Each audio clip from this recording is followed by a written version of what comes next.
Have you ever been enjoying someone's company? Maybe you are out together on a date, or you are out together in an open space, listening to music, dancing together, only for the person to open their mouth to talk, and you are hit with unpleasant mouth odor.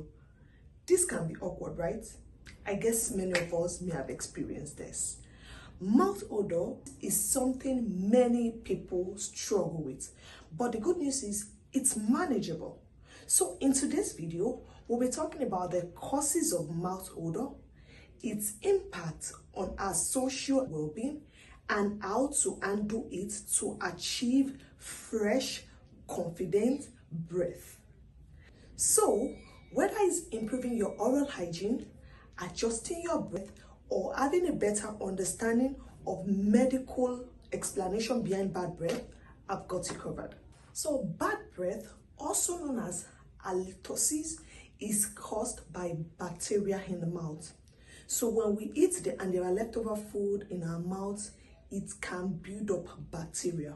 This bacteria releases a compound known as sulfur that causes bad breath. Causes of mouth odor. I'll be talking about 6 different causes of mouth odor. Let's start with poor oral hygiene. So when people don't brush very well or they don't floss very well, this can cause unpleasant mouth odor. Another thing is dietary choices, also known as food choices. So the types of food you eat can result or affect your breath. When you eat raw food like onion, garlic, ginger, raw onion and garlic and ginger, this can go into your bloodstream and then it is carried to your lungs and can result in unpleasant breath. Another thing is also called dry mouth. The terminology is xerostomia. So dry mouth, when there are insufficient saliva production in the mouth, people may experience unpleasant mouth odor. That's why when you're fasting, it is advisable you drink water when you start feeling tired, or just keep your mouth moist. So when you drink water, it helps to keep your mouth moist and helps in the production of saliva to avoid unpleasant mouth odor. Another causes of bad breath is medical conditions. Some medical conditions like diabetes, liver diseases, kidney diseases can result in unpleasant mouth odor. Likewise, use of tobacco products like smoking, cigarettes, and vaping can also result in unpleasant mouth odor.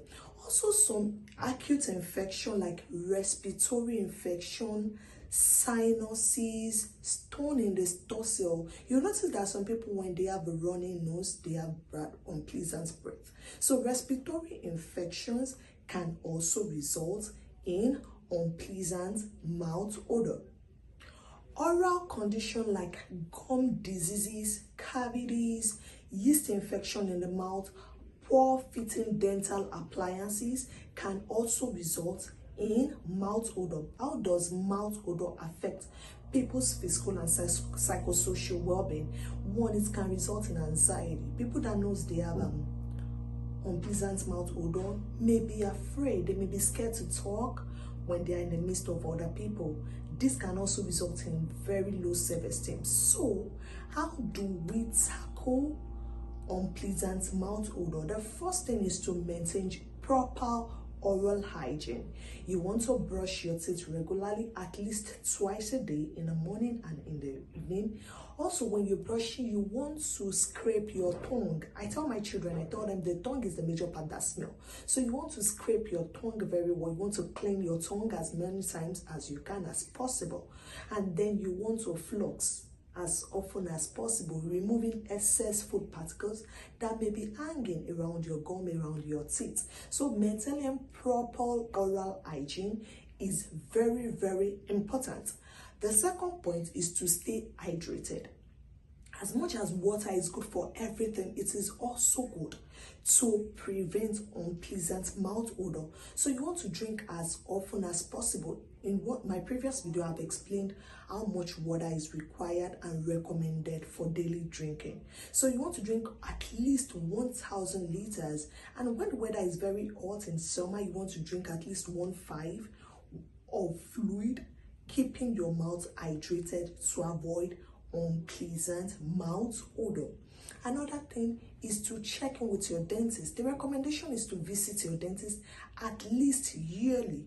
You want to establish care with a dentist who can look into your mouth, assess your mouth health, and help promote fresh breath. Other products that can also be used to promote fresh breath is mouthwash. You want to get a good mouthwash which can help reduce bacteria, can kill some of the bacteria in your mouth that are not healthy. So it can get rid of the bacteria and promote fresh breath. And if you have any of the medical condition I had mentioned earlier, you want to speak with your provider and see if there is anything they can do to help you promote fresh breath. There are also some medications that when you take them can result in bad breath. So if you are taking any of this medication, you may want to have a conversation with your provider. These are some of the tips I'm sharing today.